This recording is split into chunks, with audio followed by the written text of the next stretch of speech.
So, it's a Claigan webinar on the Canadian Plastics Registry. I'm Bruce Calder. I'm the VP of Consulting Services, and I'm going to be your host today. So I'm going to talk about a lot of things. I have a little update since this morning. So I intend to send out the slides. Again, everybody registered will receive a copy of the slides. We've updated little definitions on producers. I put the written definitions of who's in scope here to explain a little bit about the subtleties I was talking about this morning.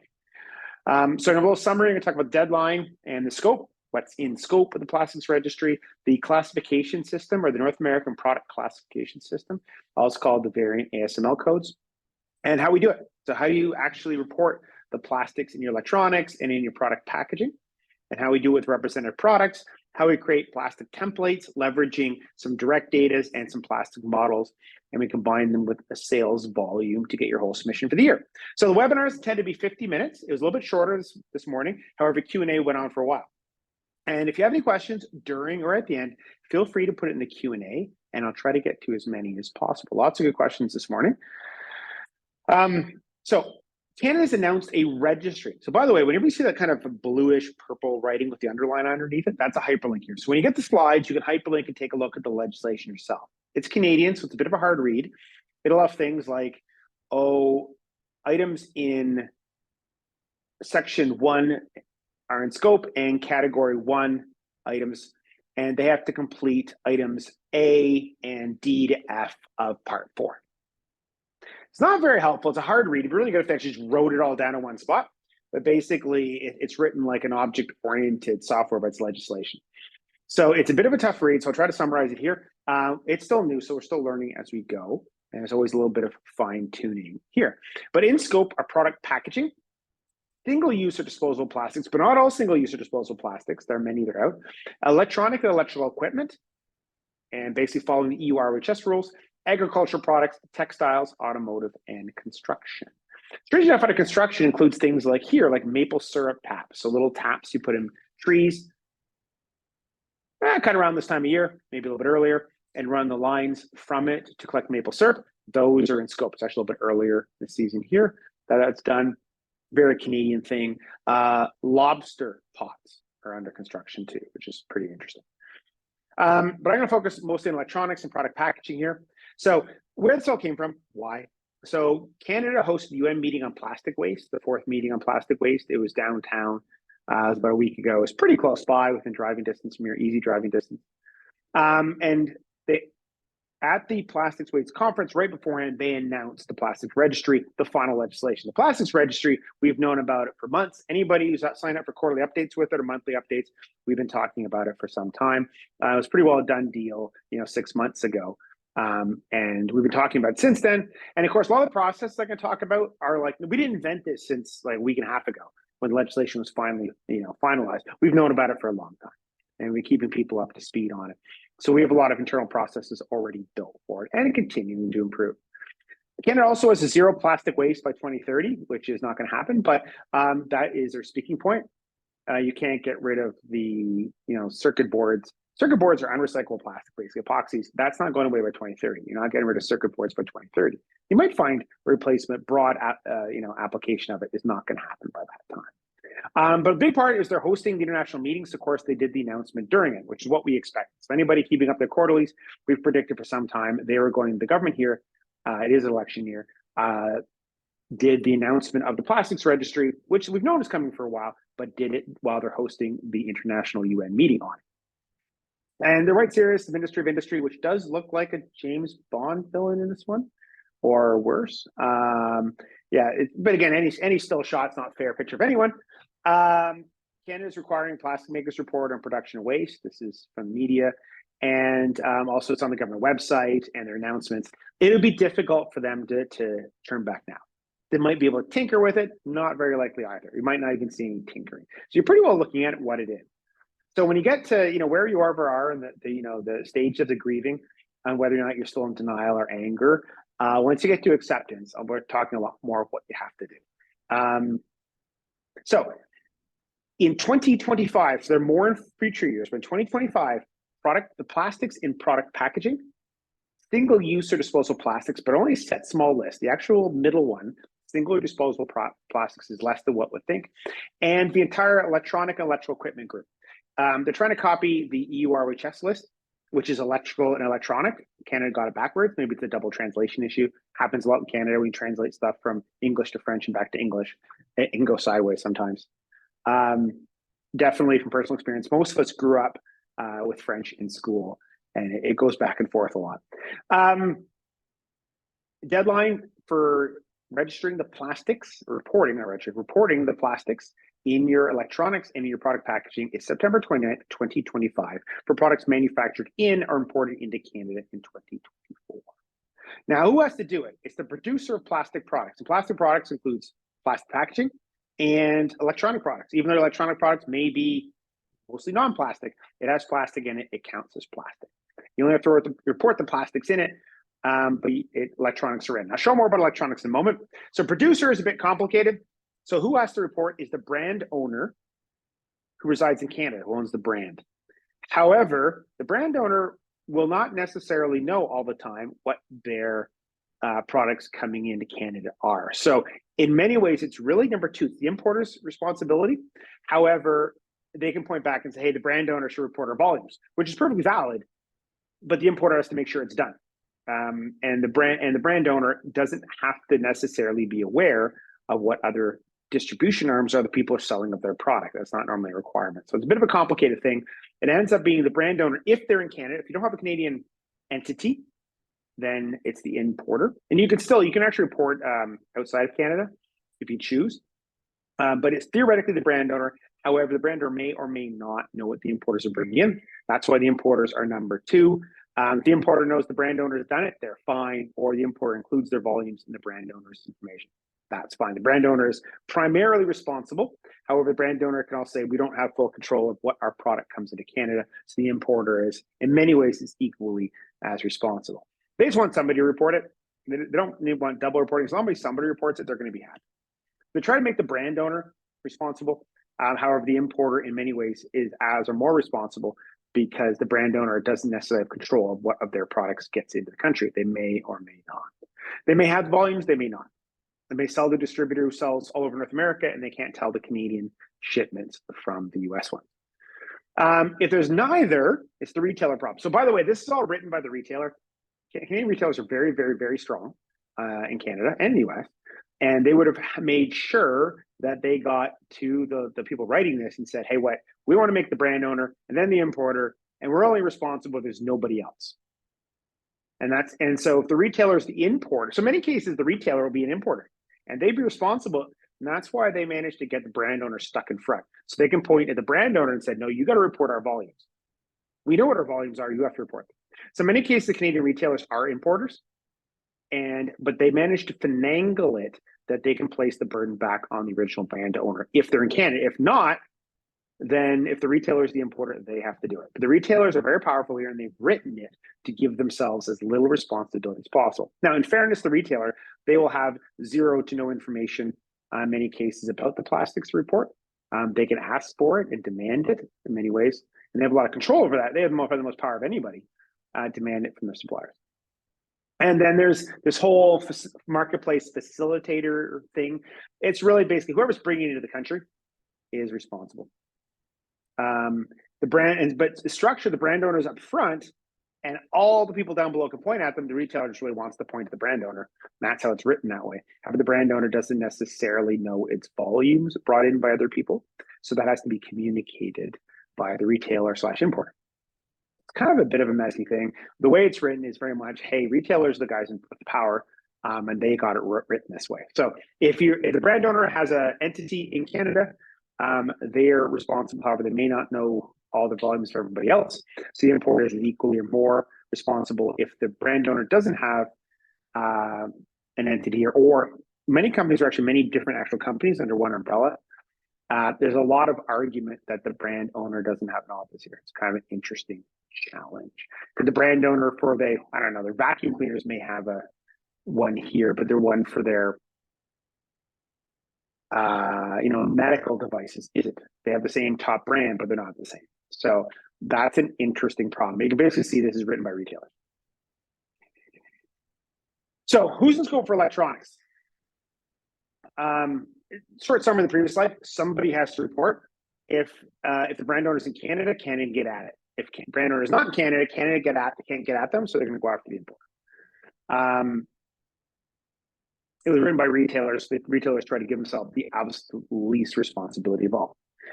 So what electronic equipment are in scope? You have to report the plastics in these categories. This is the EU ROHS categories, including exclusions like other than large-scale industrial tools. If you're in scope of ROHS, if your product would be in scope of ROHS in the EU, it's in scope of the Plastics Registry. If you're large-scale industrial or fixed installation, you're not in scope. If you're a component, not a finished product, you're going to actually argue you're out of scope. The components are not well handled here. That's a very Canada would like to say, yeah, you should be in scope, but it's not really written that way. So you bring in components, the packaging is in scope, you'd argue the component should be included in the reporting for the full product that's integrated together. So that is a bit of an interesting challenge. If you assemble the product in Canada, you have to report. However, if the people bring in your parts, so if we're reported, you're fine. Again, they don't really need double reporting. You just have to point to what you've done. So chances are, if you assemble in Canada electronic products, you're going to end up reporting anyways. All the different options haven't really been well thought through yet. But assume if you make electronic products, you're going to report your product and your packaging. You make electronic components that need further assembly. There's a good argument you're not in scope for the electronics, but you are in scope for the packaging. And it's basically everybody, like laboratory equipment, monitoring controls in, medical devices are in. So implantable or not, but if you're in scope of EU ROHS, you're in scope of this. You're like, well, mine doesn't dispose of that way. EU ROHS is based on we. The idea is recycling of electronics at the end of life. There are medical devices that are not recycled at the end of life, but they're still in scope of EU ROHS. Same here. So if you're in scope, you would be in scope of EU ROHS, you're in scope of this. That's the way it's written. So again, components are not in scope of EU ROHS, neither are large-scale industrial tools or large-scale fixed installations. It's written around the EU ROHS rules. Also, single-use and disposable is not all single-use and disposable. It's not like, hey, I make a medical device with catheters. The disposable catheters are not in. If they're a permanent part of an electrical device, sure, but consumable single-use catheters are not in scope because they're not listed here. If you're listed here, so most of them are food service and then hygiene products like razors and wipes and diapers and stuff like that. Novelty items is kind of an open-ended category. Don't know what that means. Tobacco and vaping products are in, and the one pseudo-industrial professional is personal protective equipment if it's disposable. Single-use masks and gloves are in, multi-use or not. It has to be single-use or disposable masks or gloves. So those are in, but not masks you use every day to protect yourself. Not the multi-use ones, only the single-use. Now, what do you have to report? The plastic you have to report is the North American Product Classification, NAPCS. I don't really know how to pronounce this. 2022 version 1.0. It's Canadian Pacific. Pacific. Yeah, probably that too. There's no rhythm or rhyme to it. It's by Statistics Canada, which is not Polymer Chemists. It's on Environment Canada. It's on Industry Canada. It's Statistics Canada.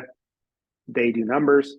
They have different codes. So polyethylene terephthalate, polyester, is 2811211. Even though you think of that, I think that's triangle 1. No, we have different ones. Other thermoplastic polyester resins like polybutyl terephthalate, which is a lot of the plastics used in connectors on a circuit board, is 2811219. Other thermoplastic polyester resins. Where does this all come from? By the way, I'll explain this a bit better later. Basically, it's from the North American Product Classification System, which is unique to Canada. Of course, we do a unique one. That's so helpful. If you go to, it's a Statistics Canada reporting field. So it's also why it's kind of a little bit odd. It's an open source. There's a CSV file to it. There's everything. But the reporting fields are there. You can click on that hyperlink when you get the slides and go to it. Everyone who registered will receive a copy of the slides. And it's the 2022 version, which was actually published in 2023. It's very, very new. I mean, this is absolutely brand new. We have this in the Plastics Registry using a plastics classification that's never been used before. August 10th, 2023. This is how new it is. It's a very new format. It says 2023 from a Canadian perspective. By the way, our legislation is always unnecessarily complicated. That should be a national motto. It's His Majesty the King and Right of Canada. Sorry, almost 50 years, I have been used to the Queen, and this is a big change for us. I'm not used to change at all. And I'm not, particularly religious, but when I stub my toe, I still say Jesus Christ. I'm not really ready for change at this point in time, but it's new. That's how new it is. It's the Majesty the King. So the reporting requirements in 2025, you have to report the information is true, your business identity and address, and they want one in Canada. However, you've done in Canada and reporting, they'll take it. You can often use a US address, and they might ask you about it later. Then the plastic resin used or manufactured. The identity of each resin by that NAPCS is also called the ASML variant code. So that number 2811211, that code. You don't report 1, 2, 3, 4, 5, 6, 7. We're used to little triangles. That would be inordinately helpful. Then you report whether it's virgin, recycled, or biodegradable, the total quantity in kilograms, and then the method you use to quantify. And there's no specific method. I had people this morning talk about using method 1 or method 2. I'm like, no, you can use any method you want. You just have to justify it. As far as they're concerned here. Now, StatsCan has a bunch of methods. They really just want to identify how you did it. So this is the codes. 2811211 polyethylene terephthalate. And I'll get into a whole bunch of these later and explain PVCs there, polypropylene. But they're really broken into 2 groups.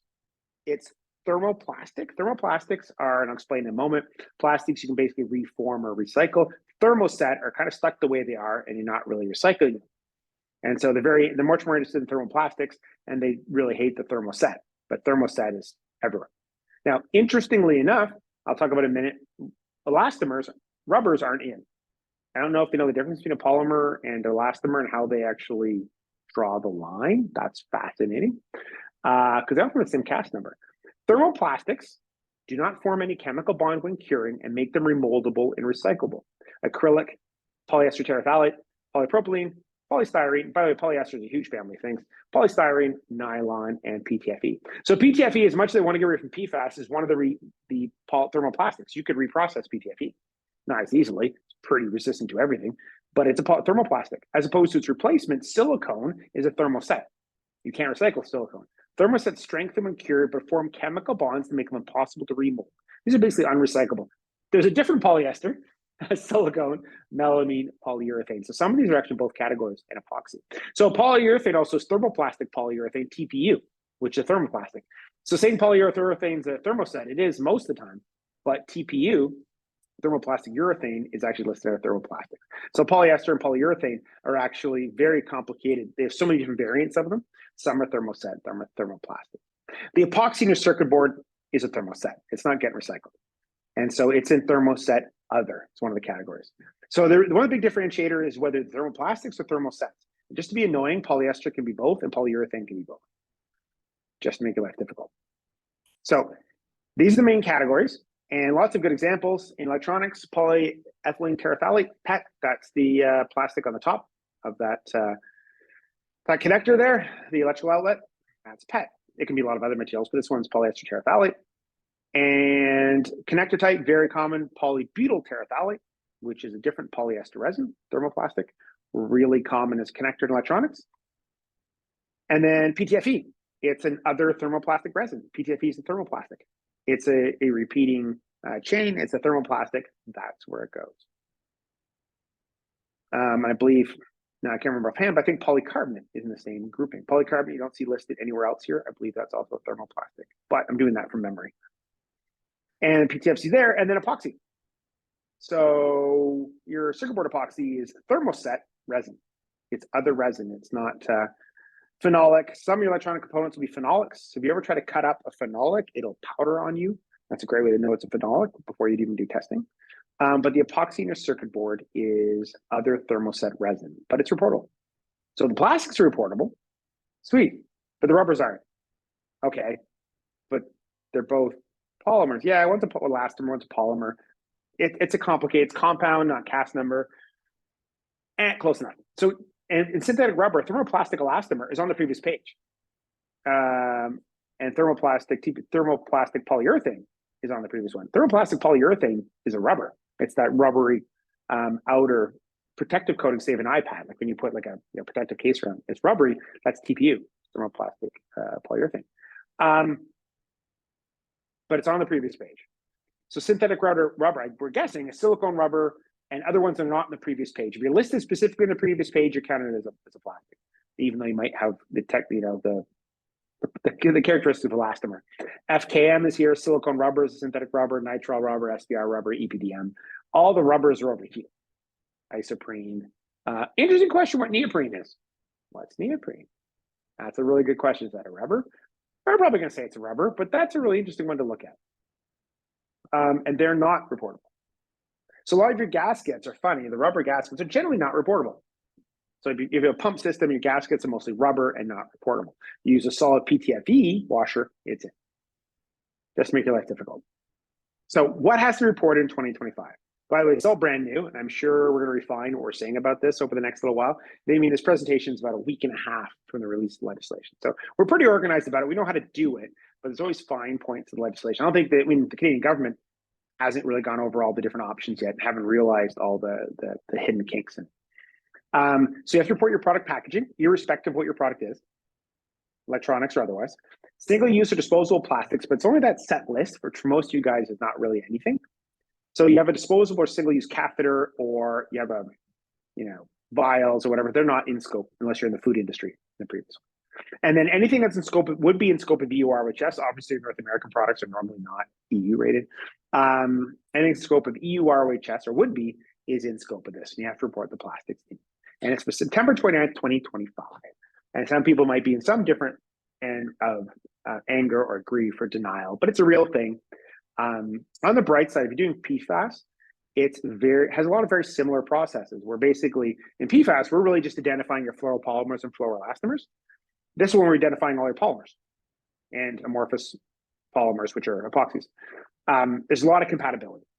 So if you have to try to convince somebody internally to do it, if you convince them they have to do the PFAS reporting, this is treat this as an add-on. And we're going to talk about this later. Treat this as an add-on, adjunct, and it makes getting approvals. Like, hey, in the US, we have to just PFAS. In Canada, they're doing all plastics. We don't want to just add on the all plastics and not necessarily burden them with the whole, getting their mind around there's a whole new one. There might be anger. They'll probably say some unflattering things about Canadian government, which is fine because we do all the time. It's a betting point. I think we probably do a lot more than everybody else. So what do you have to do? So now, by the way, everything if you see somebody's product you recognize, we just picked this off the web. We're using everything from examples, and we'll get more so example-y technical term as we go forward. So in this one, you have to report the plastics in the packaging, which I bet will be low-density polyethylene, but you never know. It could be polypropylene, but it looks like low-density polyethylene in the packaging. And then you have to do the plastics and electronics, which are going to be the outer housing is going to be ABS. The circuit board is going to have a bunch of connectors that are nylon and PVT. And the circuit board is going to be epoxy, thermoset epoxy. And the power cable is going to have PVC in the cable and PVC in the strain relief. And it's going to have like an ABS outer housing. And it's going to have a circuit board in it too, and a bunch of other stuff. So all of that has to be reported. Exciting. The big question, once you get past the anger denial phase and more into, grudging acceptance, I'm not sure that's really a phase of grief, whether grudging acceptance is really the word. We'll go for that. So how do you do it? That's a big question. So once you get, okay, we have to do it. Now, how are we going to do it? How do you, I always like not a full sentence, identify all the plastics in your packaging? Easier, by the way, but because it's generally single plastics and little clearer parts, including the plastics ASML variant code, that NAPCS code, and their weights. How much your polybags weigh? Identify all the plastics in your electronic product. That is an interesting challenge.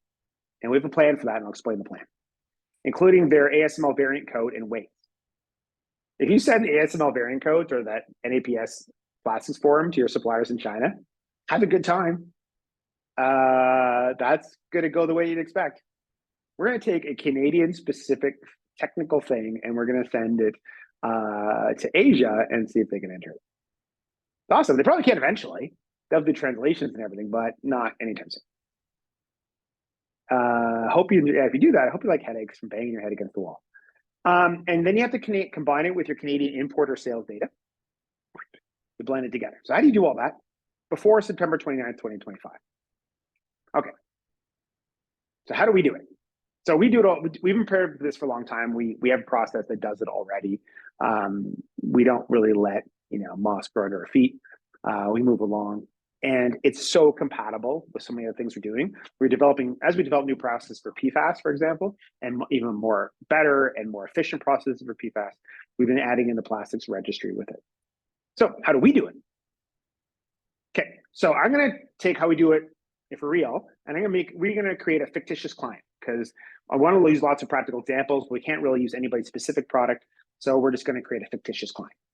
Deuces, makers of fine French door refrigerators, double the doors for double the cool. Completely fictitious, but I'm going to use them throughout. So Deuces is originally started as a maker of fine French door refrigerators. So their products, Deuces, they sell into Canada. And what they sell into Canada is French door refrigerators in various shapes and sizes.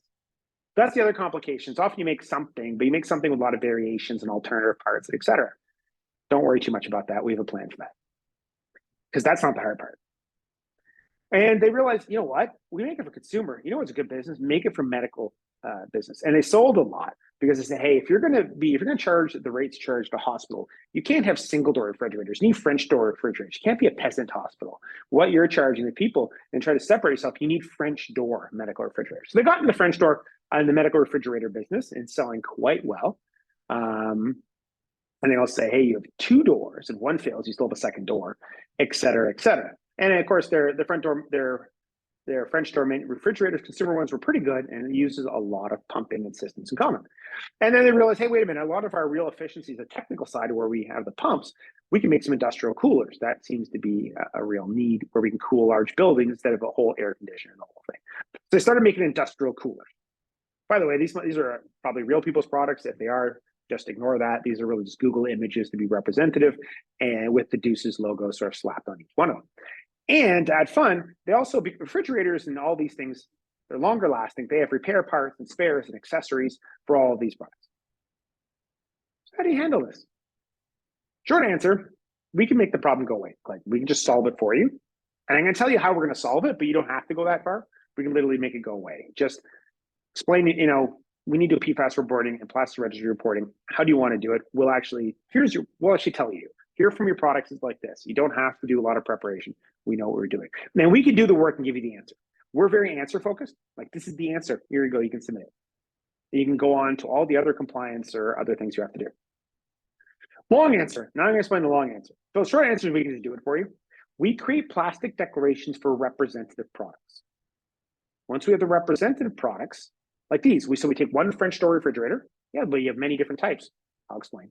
One medical refrigerator and one industrial cooler.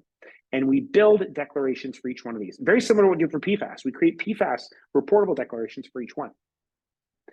And then combine the volumes and average weight. So the refrigerator we do, I'm gonna have a hilariously wrong weight in a few minutes when I show an example.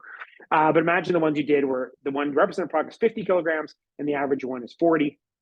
We might, when we put the volumes together, adjust for the average weight because the weights one we use is slightly heavier than average. And then we combine with its volumes.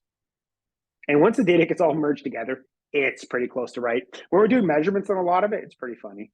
We have something, hey, how many decimal places do we need on the grams? None, just use grams because you have other components that are 300 grams in the same product. We don't really care if the one's 0.2. It's really not gonna add anything to this conversation. And then industrial coolers. So we took one of each.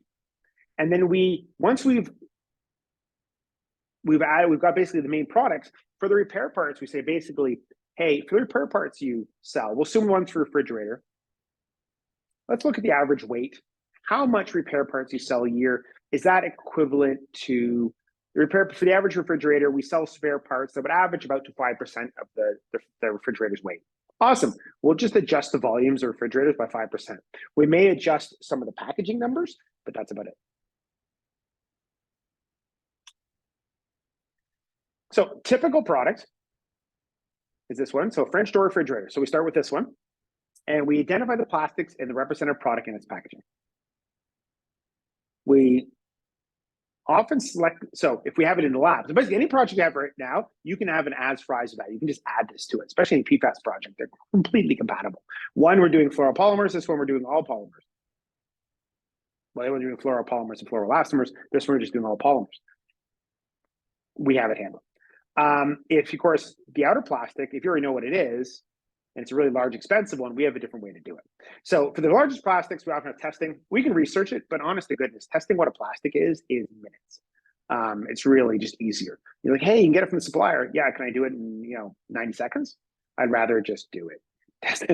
And then we identify and weigh the assemblies. So like the circuit boards and the LCD screens and pumps and stuff like that. Well, don't you take out every plastic in every pump? No. It's gonna be so blended together. And good luck. I mean, we've done models and doing better models of like circuit boards and what's in them. It's exciting, and that level of effort, it's mostly unrecyclable stuff anyways, is not really needed. Most of them end up in some buckets of a thermoset other. And then we take the assembly weights, and I'll show you how to do that, and we have plastic models. We say, hey, the average circuit board is this breakdown of Canadian plastic, this percent, this percent, this percent, this percent. So it's 500 grams, and 5% of it or 10% of it's epoxy, then that's 50 grams of thermoset other. And so we have a whole modeling for it. So for example, the models, we've one for printed circuit boards. You can't really make out, they're oversimplified on the right side. I hit a lot of stuff, how we do the models, but we have models for populated circuit boards. So all we do is we mark populated circuit board this weight, and then we have a model that calculates in the background. We have models for wire and cables. So we just weigh the wires and cables. How much wires and cables weigh? 1.5 kilograms. Awesome. We'll apply the model to it. If we think it's really different, we might modify, but basically your average cables, the PVC and connectors and so on and so forth. This is the average plastics. Electronics assemblies. So LCD displays, fans, you could argue they're mechanical assemblies. We put them electrical. We might have its own one eventually because they're so ABS centric. But if you have an assembly, like of dense electronics, we just have a model for it. And mechanical assemblies like pumps and medical device often have a lot of mechanical assemblies. We have basic models for it. And we use those models because a lot of them are often very metal heavy and they're not as important. And we basically models for average models. And over time, we might refine it. As we refine it, sometimes when we're refining, we're like, and we refined the model for medical device more than pump, but it didn't actually change what we're reporting very much. So we continue to improve the models over time and get details.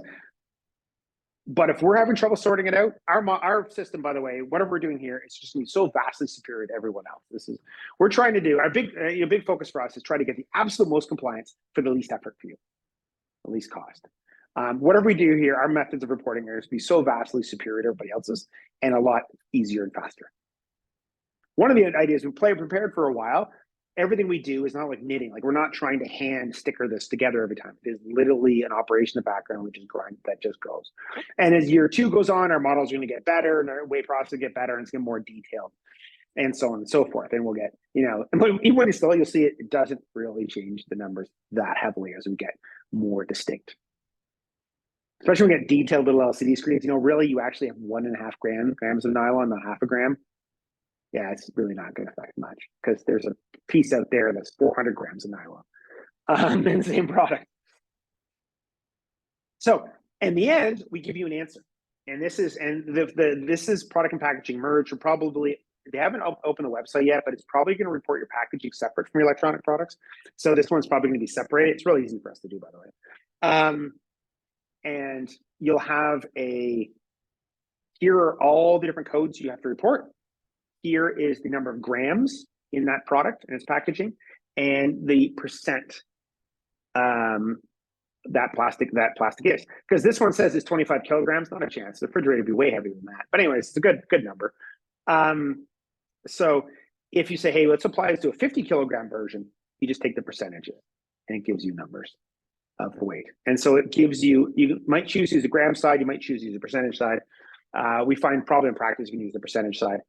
And you use that, you basically say, okay, so refrigerators, my average weight is 50 kilograms, not 25, so I'll double this, and then I sold 10,000. So you double the value, the 2,100 grams, so you take 4,200 grams per unit, and then you sold 10,000, and then that's what we've got. And then of each one of these, most of it in this case is low density polyethylene. It probably wouldn't be in reality, it'd probably be ABS, and this is the model. So this is the answer we give you. This is the representative product. And it's just a matter of then adjusting for your average product weight and then multiplying it against the number of products. And we can do this as a spot basis or any project we have for you. You can just add this in. And it's because it's so similar to everything else, it's very relatively inexpensive, very inefficient. It's not perfectly inexpensive, some detail. But to do with any project you're doing with this, we can do it with it. And we can do it completely separately. We just say, hey, here are our products. We need you to do plastics registry and can you do PFAS reporting at the same time? We go, okay, basically, we're just going to do these representative ones. These ones look pretty good. This is how you do it.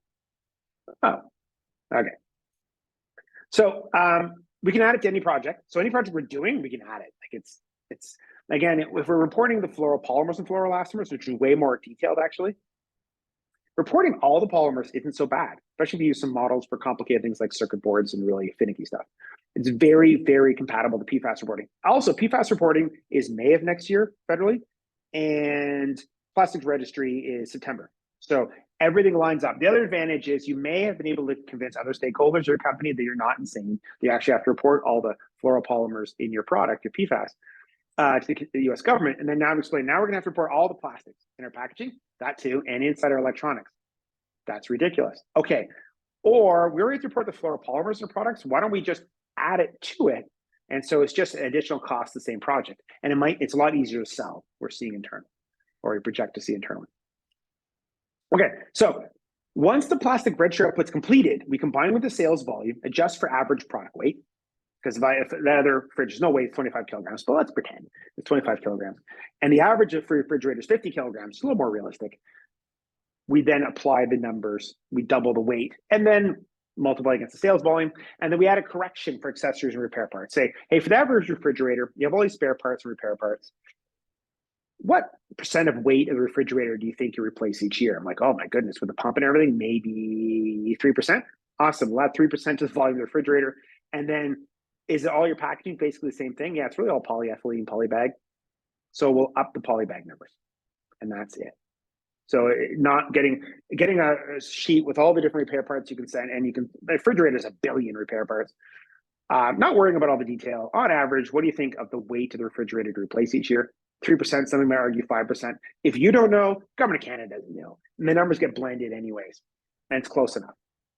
And you're not paying anything for it. You're just drawing the best to report. And order of magnitude matters most. 10 kilograms, 100 kilograms, 1,000 kilograms, 10,000 kilograms. That's what they really care about. So our solution, short answer, will make the problem go away. We can do the work and give you the answer.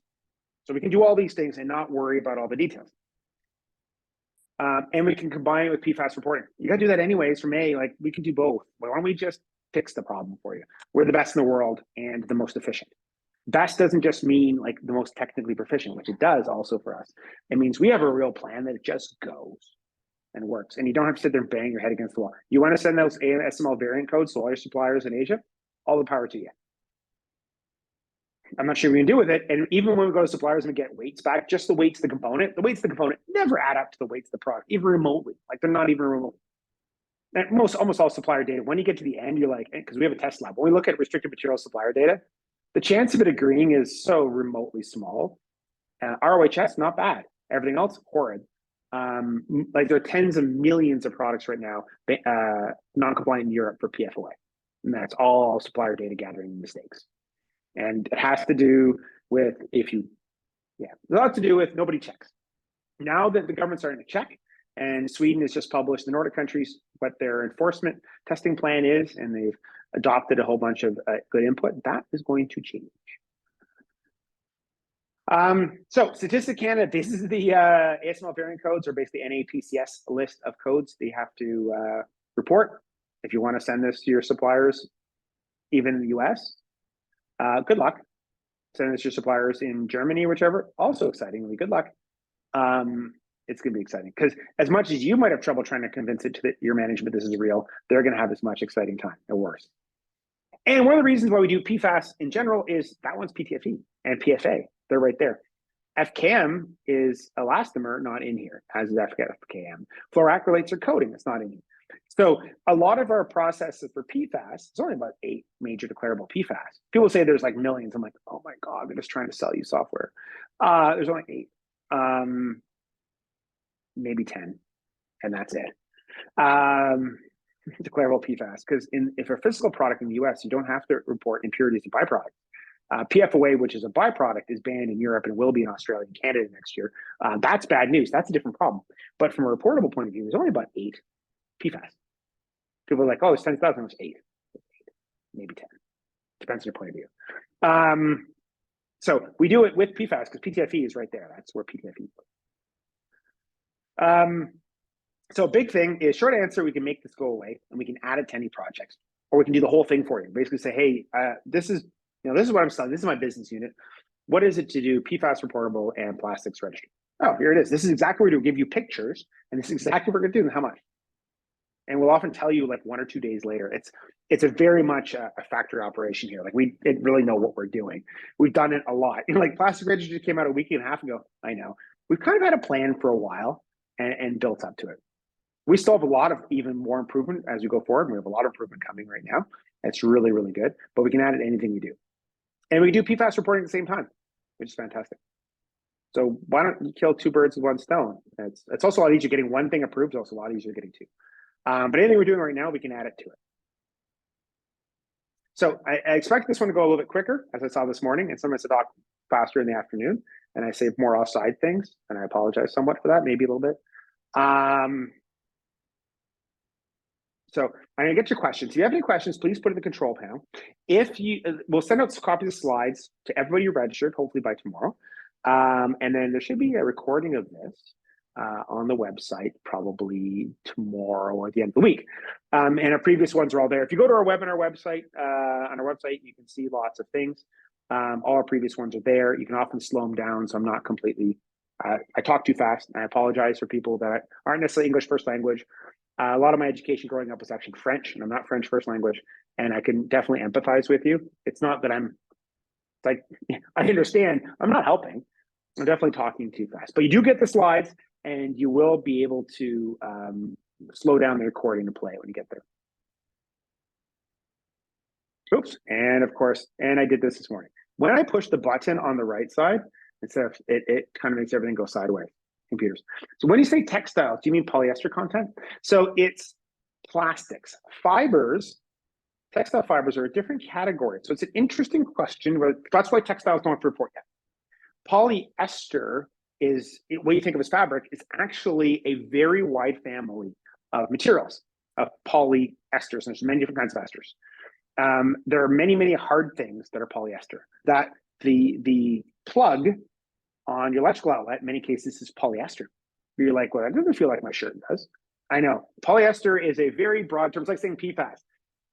It's not one thing under there. There's a lot of stuff that are very unrelated under there. Like your Teflon frying pan is a PFAS, and so is the blowing agent gas they use to blow the foam into the side of the refrigerator. They're not the same. So there's a huge range of polyesters. Is intended for packaging for household or professional? Everybody's in. It's exciting. Yeah, everybody's in. So large-scale industrial tools, the products are out of scope as electronic equipment for reporting, but packaging still in. Everybody's packaging in. Does this apply to products that are procured use internally by companies for capital goods or staff, or is it only for retailers to sell the product? It's not for users. It's an interesting question when you're integrating. Somebody has to report it, like if you're building the product in Canada, somebody has to report it, all the bits and pieces, baubles. And when in doubt, it might end up being you, but if all the other bits and baubles are reported, that's fine. But if you assemble in Canada, chances are you're going to report the assembled electronics. Otherwise, it's whoever's bringing the packaged product in, they report their packaging. So if you're a user, you're not expected normally to do it. It's only if it's part of the manufacturing or importation process. So a consumer, for example, is not expected to report on the packaging of stuff they buy from some Asian retailer. That might change in the future. Not that the user, the consumer is going to have to report, but the offshore retailer is. And the offshore retailer definitely does in this case. Like it can't, if it gets to you, somebody has to report. Is there certification requirements for reporting? No. So really complicated. So I believe in this one, it's going to need a Government of Canada code again, a key. But as I say that, I got to double check. Most Canadian reporting involve a Government of Canada key, which any person can get. Canadian citizen, super easy. It's like your own password. And then you have to attach your password, your key, to the company, which is always exciting. And then you can report to the company. So it's all done. There's no certification. This isn't a percent recycled content. That in the future. So in the future years, the rules are going to increase. And you won't just have to report what you're bringing in or manufacturing. You're going to have to report what you've recycled and collected and all those things, and how much recycled material you're using. That is a future thing. Recycled content, I expect in the long run, it's going to have some certification requirements, but that's it. What, if anything, is required for imported plastic drums containing raw material chemicals for manufacturing? Is there any difference if the drums are recyclable after entry? If the drums are plastic and they're packaging, they're reportable. It's an interesting argument what they are packaging. So if a drum for chemicals, is that packaging? Probably, because it gets thrown away when the chemical's done. So like you have a shampoo bottle and the shampoo's empty, the bottle's packaging. So chances are those chemical drums are in scope, but that's an interesting question. Is that packaging? It suggests they are. Could you theoretically recycle the drum? Theoretically, some chemicals you can, but it would normally be packaging. If you think about it, it's just a professional version of a shampoo bottle, then it's in. I think we've asked that question. It's a really good question. Will Canada ever ask for data source evidence used to estimate plastic amounts? And have they stated they'll accept models used to estimate plastic instead of actual information? They have not said anything about the methods. They will take what comes in the best way.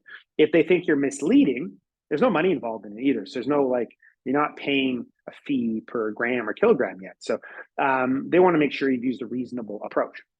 And if you haven't, you've been really lazy, they can punish you for it. But in general, there's no specific. They just want you to describe the model. There's no prohibition of what model you use, but they want to describe your method, not model. They want you to describe your method. Are you expected to report per SKU or total figures?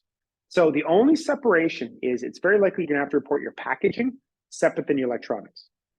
Otherwise, you don't report by SKU, you report packaging as a total. So how much nylon, how much polyester, how much a thermoset epoxy you have in your packaging per year, and the amount in your electronic products.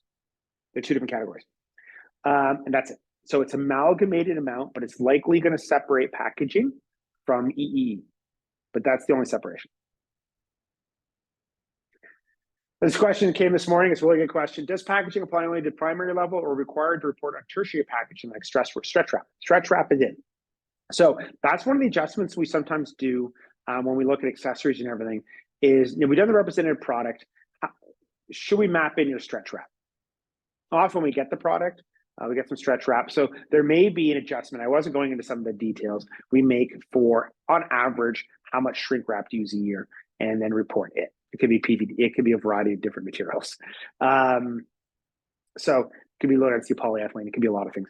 So we can often make an adjustment for that packaging. It's a separate packaging. So when we do represented products, it doesn't get the overwrap on the pallets.